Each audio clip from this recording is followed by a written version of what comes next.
السلام علیکم ورحمۃ اللہ وبرکاتہ۔ اعوذ باللہ من الشیطان الرجیم، بسم اللہ الرحمن الرحیم۔ آیت نمبر 43۔ وَنَزَعْنَا، اور ہم نکال لیں گے، مَا فِی صُدُورِہِم، جو ان کے سینوں میں،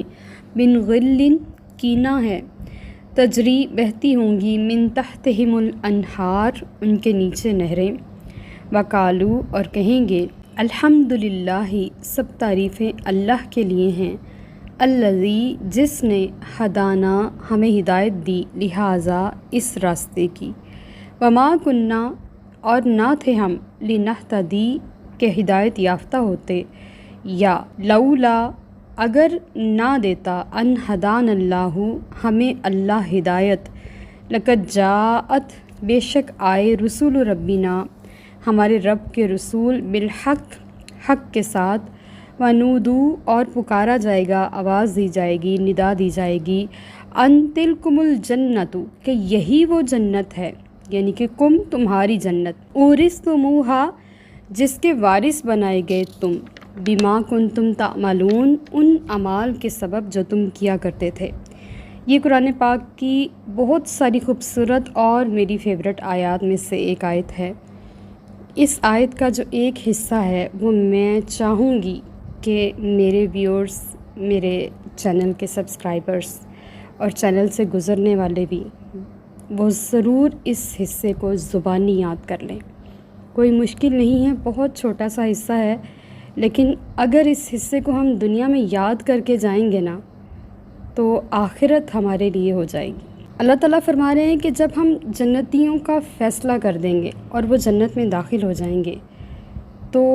جنت میں جانے والے بہت سارے لوگ ایسے ہوں گے جو نیک طبیعت، نیک خصلت ہوں گے، جنہوں نے اپنے رب کو منایا ہوگا، اپنے رب کے لیے عمل کیے ہوں گے، اپنے رب کی خاطر راتوں کو رویا کرتے ہوں گے، تہجدیں پڑھا کرتے ہوں گے، جاگتے ہوں گے، سوتے ہوں گے، سب اپنے رب کی خاطر کیا کرتے ہوں گے، اور وہ جنت میں داخل ہو جائیں گے تو وہاں پر وہ ایسے لوگوں کو بھی دیکھیں گے جن کا بظاہر دنیا میں ان سے اختلاف ہوگا، اور وہ ان کے لیے دل میں تھوڑی بہت کینہ یا بغض یا اس طرح کا تھوڑا بہت معاملہ رکھتے ہوں گے۔ تو جب وہ ان کو جنت میں اپنے ساتھ چلتا پھرتا رہتا دیکھیں گے، حالانکہ ایک جنتی کی پراپرٹی اتنی بڑی ہوگی کہ بڑی خال کسی سے ملاقات ہوگی، لیکن اگر کوئی جنتی کسی سے ملنا چاہے گا تو مل بھی پائے گا۔ جب اس سے ملاقات کرے گا تو اللہ تعالیٰ اس کے دل سے کینہ، وہ بات جس کی وجہ سے وہ برا لگتا تھا دنیا میں، وہ نکال دے گا، اور یہ سب کے لیے ہوگا۔ یعنی کہ جب بندہ جنت میں چلا جائے گا تو اس کے اندر دنیاوی خصلتیں نہیں رہیں گی جو مٹی کے ساتھ بنی ہوئی، مٹی کی وجہ سے، مٹی کی تخلیق ہونے کی وجہ سے اس کے اندر آ گئیں، آگ کی وجہ سے اس کے اندر غصہ آ گیا، ہوا کی وجہ سے، پانی کی وجہ سے لینینٹ ہو گیا، ہوا کی وجہ سے تیزی آ گئی اس کے اندر۔ یہ 4 عناصر سے انسان بنتا ہے، مٹی، آگ، ہوا اور پانی، اور جب وہ خاک ہوتا ہے تو مٹی کی کیفیات اور ہوتی ہیں، اور جب وہ کیچڑ بن جاتا ہے تو اس کی خاصیتیں ہی بدل جاتی ہیں۔ ہم ضرور کسی دن اس ٹاپک پہ بات کریں گے کہ مٹی کیا ہے۔ تو جب وہ جنت میں چلا جائے گا تو وہاں پہ اس کی جتنی بھی برائیاں یا بری خصلتیں انسان کے اندر ہوں گی وہ ختم ہو جائیں گی، اور اللہ اس کے سینے کو پاک صاف فرما دے گا، اور دوستوں سے وہ بڑے اچھے طریقے سے ملاقات کرے گا۔ اس آیت کے بارے میں سیدنا علی المرتضیٰ رضی اللہ تعالیٰ عنہ وجہ اللہ کرم اللہ الوجہ فرماتے ہیں، مجھے امید ہے کہ میں، عثمان، طلحہ اور زبیر رضی اللہ تعالیٰ عنہم علیہم اجمعین انہی لوگوں میں سے ہیں جن کا یہاں اس آیت میں تذکرہ ہے۔ بعض علماء نے اس آیت کے معنی میں یہ بتایا ہے کہ اہل جنت میں جو باہمی فرق مراتب ہوگا، یعنی کہ کسی کا رتبہ بلند ہوگا، کسی کا کم ہوگا، اس رتبے کی وجہ سے وہ آپس میں حسد نہیں کریں گے، بلکہ ہر شخص کو جو مقام اور مرتبہ اس رب کل جہاں نے عطا فرمایا ہوگا وہ اس کے اوپر مطمئن ہوگا، اور وہ شاکر ہوگا، اپنے حال پر مست ہوگا، خوش ہوگا کہ اللہ نے اس کو نعمتوں والی جنت میں داخل فرما دیا۔ دونوں اقوال ہو سکتے ہیں۔ اور پھر آیت کا جو اگلا حصہ ہے جس کو یاد کرنا چاہیے وہ یہاں سے ہے، الحمدللہ الذی ہدانا لہذا وما کننا لنہتدی لولا ان ہدانا اللہ، کہ سب تعریفیں اللہ کے لیے ہیں، یعنی کہ جب جنتی جنت میں جائیں گے تو وہ کہیں گے مولا سب تعریفیں اللہ کے لیے ہیں جس نے ہمیں اس جنت کی راہ دکھائی، اور ہم کبھی ہدایت یافتہ نہ ہو سکتے اگر وہ رب ہمیں ہدایت نہ دیتا۔ یہ اس کی عطا ہے کہ اس نے ہمیں ہدایت دی۔ اب اس آیت کے بارے میں ہے کہ جب کسی شخص کو یہ آیت آتی ہوگی اور اللہ نہ کرے کسی کے لیے دوزخ کا فیصلہ ہو جائے، تو وہ جب دوزخ کے راستوں پر چل رہا ہوگا نا، تو وہ یہ آیت پڑھے، اگر وہ مسلمان ہے تو، اگر اس کا ایمان پر خاتمہ ہوا ہے تو، لیکن اپنے برے اعمال کی وجہ سے اگر اس کا جو نامہ اعمال ہے وہ دوزخ کی طرف لے جانے والا ہے اور وہ اس راستے پر چل پڑا، اور اس نے راستے میں چلتے چلتے یہ آیت پڑھی کہ الحمدللہ الذی ہدانا لہذا، سب تعریفیں اس رب کے لیے ہیں جس نے مجھے اس راستے پر چلنے کے لیے ہدایت دی تھی، یہ راستہ دکھایا تھا۔ دنیا میں میرے سے ایسے اعمال سرزد ہوئے جس کی وجہ سے دوزخ کی راہ میرے لیے قائم تھی، اور ہم کبھی اس راستے پر نہ چلتے اگر اللہ ہمیں نہ چلاتا، تو اللہ تعالیٰ کی رحمت جوش میں آئے گی اور وہ اپنے بندے کو اس آیت کے سبب جنت میں داخل فرما دے گا۔ اور جب جنتی جنت میں جا رہے ہوں گے تو اس وقت ان کے لبوں پر یہ آیت ہوگی، اگر دنیا میں یاد کر لی تو وہ اس وقت اللہ کی شکر گزاری کی کیفیت میں بیان کر رہے ہوں گے، یہ آیت پڑھ رہے ہوں گے کہ الحمدللہ الذی ہدانا لہذا، سب تعریفیں اس رب دو جہاں کے لیے ہیں جس نے ہمیں جنت کی طرف رہنمائی کی، ہم کبھی اس راستے پر نہ چلتے اگر وہ رب سونا ہمیں نہ چلا رہا ہوتا۔ آج اگر ہم جنت کے راستوں کے راہی ہیں اور جنت کی طرف جا رہے ہیں تو اس رب دو جہاں کی طرف سے جا رہے ہیں، اس کی دی ہوئی ہدایت کی وجہ سے جا رہے ہیں۔ اس نے تو رسول سب کے لیے بھیجے تھے، اس نے تو سب کے اوپر ہدایت کے راستے کھولے تھے، کتابیں بھی بھیجی تھیں، علماء اولیاء بھی بھیجے تھے، صالحین بھی بھیجے تھے، اصحاب بھی بھیجے تھے، کتب اور غوث اور قلندر بھی بھیجے تھے۔ اس نے تو ہدایت کی ساری شرطیں پوری کی تھیں، لیکن اگر وہ ہمیں ہدایت یافتہ نہ کرتا تو ہم بھی ان میں سے ہو جاتے جو آج دوزخ میں جا رہے ہیں۔ اور پھر ایک روایت میں ہے کہ جب جنتی جنت میں داخل ہوں گے تو وہ اللہ تعالیٰ کی حمد و ثنا اس انداز سے کر رہے ہوں گے، اللہ تعالیٰ کی تعریف بیان کر رہے ہوں گے، اور اس نعمت پر جو اللہ نے انہیں عطا فرمائی اس کے احسان میں محو ہو جائیں گے۔ امام رازی رحمۃ اللہ تعالیٰ علیہ فرماتے ہیں کہ اہل جنت اس بات پر اللہ تعالیٰ کی حمد کریں گے کہ اس ذات پاک نے ہمیں قدرت بھی بخشی اور دین اسلام کو قبول کرنے کا قوی جذبہ بھی دل میں پیدا کر دیا کہ ہم دین اسلام کو قبول کر سکے۔ یہ اس کی ہدایت تھی کہ اس نے دی۔ اور پھر اللہ تعالیٰ فرما رہے ہیں کہ جنت سے ندا آئے گی اور مبارک سلامت کے ہر طرف سے شور آئیں گے، جو جنت کے غلمان ہوں گے،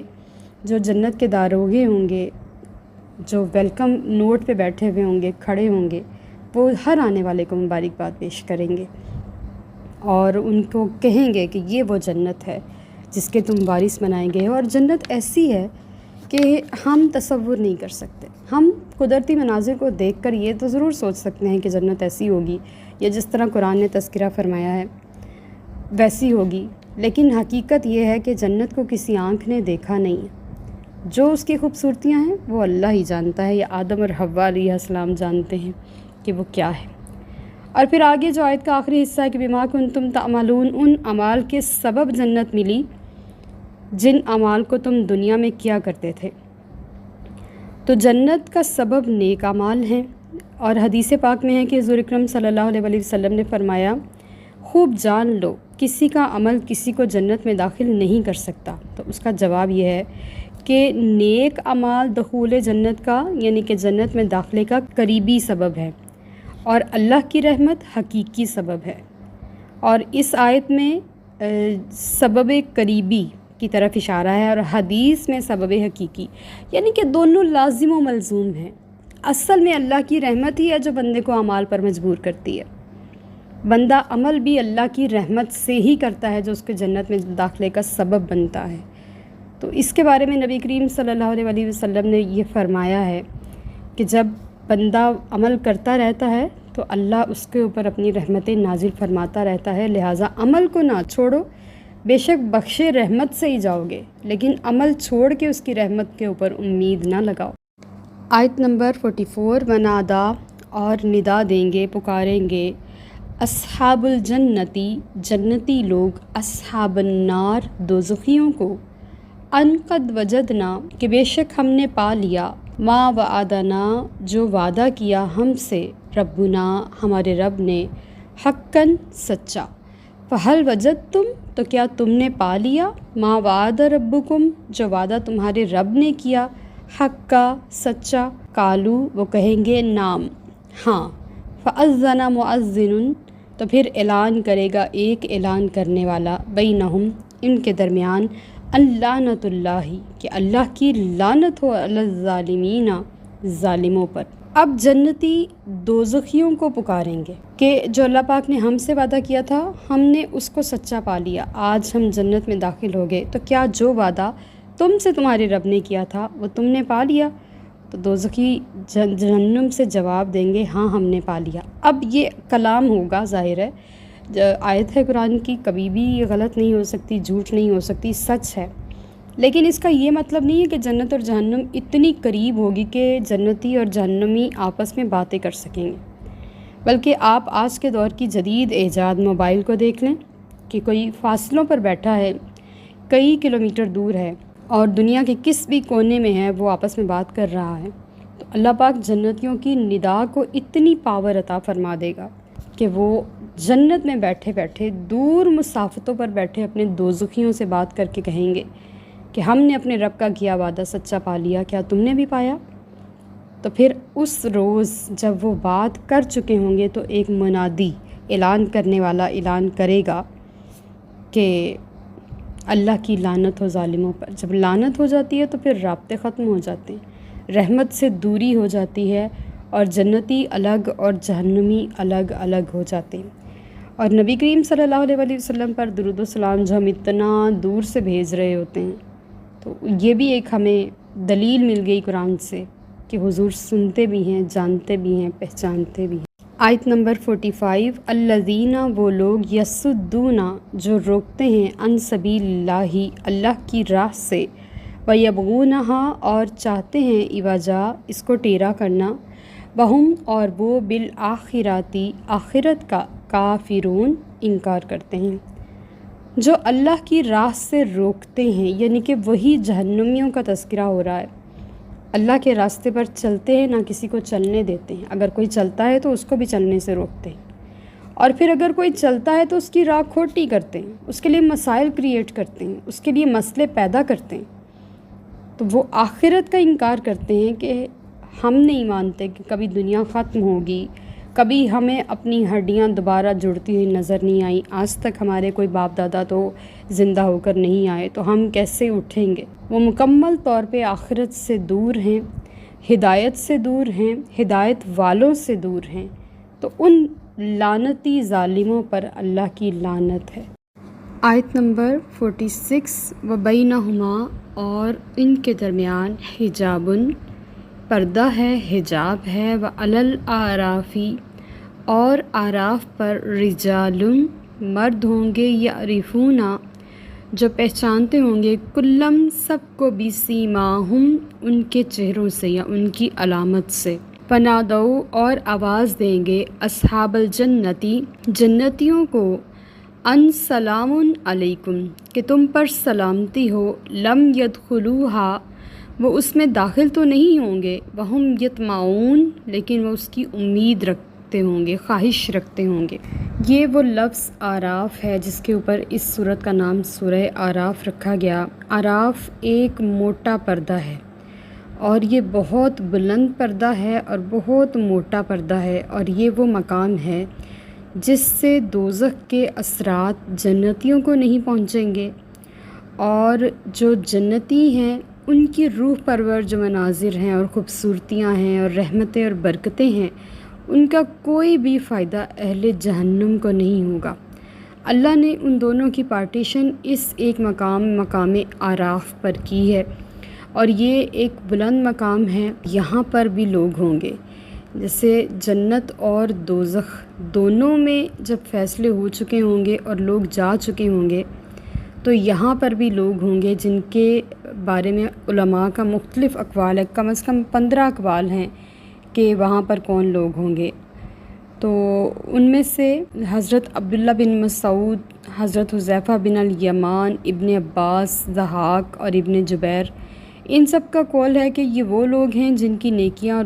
گناہ برابر ہوں گے۔ اور دوسرے بھی بہت سارے اقوال ہیں۔ بعض علماء کے نزدیک اعراف کی بلندیوں پر فائز ہونے والے انبیاء، شہداء، صلحاء اور علماء ہوں گے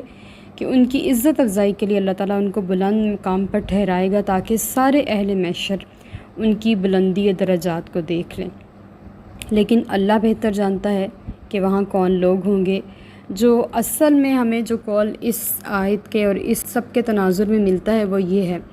کہ وہاں پر وہ لوگ ہوں گے جن کی نیکیاں اور گناہ برابر ہوں گے۔ ظاہر ہے اگر وہ اللہ والے ہوں گے تو پھر ان کے لیے تو جنتوں کے بلند مقام ہونے چاہیے نا، وہ جنت سے کیوں محروم رہیں گے؟ یہ جو مقام اعراف ہے، یہاں پہ بعض علماء کا قول ہے کہ جن کے اعمال تو اچھے ہوں گے اور ان کے عقائد درست نہیں ہوں گے، اعمال کے مطابق تو ان کے لیے دوزخ میں کوئی مقام نہیں ہوگا، لیکن ان کے عقائد اور ان کی جو باتیں ہوں گی جن کی وجہ سے وہ نبی کریم صلی اللہ علیہ وآلہ وسلم، اصحاب رسول، آل رسول، اہل بیت کرام کو تکلیف پہنچاتے ہوں گے، لیکن اعمال میں وہ اچھے ہوں گے، یہ ان کا مقام ہوگا۔ اور ان کا جو مرتبہ ہوگا وہ اپنے جیسے دوستوں کو جنت اور جہنم دونوں میں دیکھتے ہوں گے اور ان کو ان کے چہروں سے پہچانتے ہوں گے، اور جب ان کی توجہ جنتیوں کی طرف کی جائے گی تو وہ ان سب کو سلام پیش کریں گے اور کہیں گے کہ تم سارے یہاں سلامت رہو۔ اور وہ خود ابھی جنت میں داخل نہیں ہوں گے، لیکن ان کی امید یہی ہوگی کہ ان کو نظر آ رہی ہوگی جنت اور اس کی نعمتیں، تو وہ اللہ سے التجا کر رہے ہوں گے کہ مولا تو ہمیں بھی اس جنت میں داخل فرما جس نے اپنے ان بندوں کو شامل کیا ہے۔ اور جب کوئی شخص جنت کو دیکھ لیتا ہے اور وہاں جا نہیں پاتا تو اس سے زیادہ پریشان شخص کون ہو سکتا ہے؟ جیسے اگر کوئی شخص حج پہ جا رہا ہے، کوئی شخص عمرہ پہ جا رہا ہے، لیکن وہ اپنے اسباب کی وجہ سے جا نہیں پا رہا لیکن تڑپ بہت رکھ رہا ہے جانے کی، تو اس شخص کی آرزو سے بڑھ کے کس کی آرزو ہو سکتی ہے؟ آیت نمبر 47، وَإِذَا، اور جب صُرِفَت پھیری جائیں گی، ابصارہم ان کی نگاہیں، تلقاء اصحاب النار دوزخیوں کی طرف، قالو تو کہیں گے ربنا اے ہمارے رب، لا تجعلنا نہ بنا ہمیں، مع القوم الظالمین ظالم قوم کے ساتھ۔ جب ان کی نگاہیں دوزخیوں کی طرف پھیری جائیں گی، یعنی کہ یہ اپنی مرضی سے جدھر مرضی رخ نہیں کر سکتے بلکہ اللہ ان کے رخ پھیرے گا، کبھی جنتیوں کی طرف کبھی دوزخیوں کی طرف۔ لیکن وہ جو مقام اعراف ہوگا وہاں سکون ہوگا، وہاں نہ تو جہنم جیسی تپش اور تکلیف ہوگی، نہ ہی جنت جیسی راحت ہوگی، وہ ایک ملا جلا سا مقام، نیوٹرل مقام ہوگا کہ وہاں پہ ان کو کسی بھی چیز کی حاجت اور طلب نہیں ہوگی، لیکن جنت کی راحت جیسی راحت بھی نہیں ہوگی۔ تو جب ان کا رخ دوزخیوں کی طرف پھیرا جائے گا تو وہ فوراً اللہ تعالیٰ کی بارگاہ میں گڑ گڑا کے التجا کریں گے کہ مولا تو ہمیں ان میں شامل نہ فرمانا،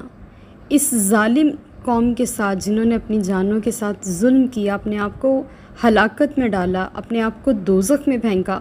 برے اعمال کر کے، حالانکہ ان کے سامنے دو راستے تھے،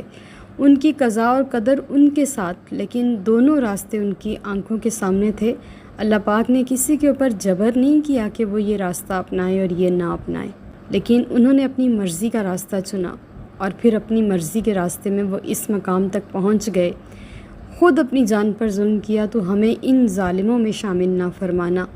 اور پھر بعض روایات میں یہ آتا ہے کہ وہ بھی کچھ مقام وہاں گزار کے جنت میں داخل ہو جائیں گے، لیکن واللہ عالم بالصواب کہ اللہ ان کے ساتھ کیا معاملہ فرماتا ہے۔ وما علینا الا البلاغ المبین۔ Like, subscribe and share.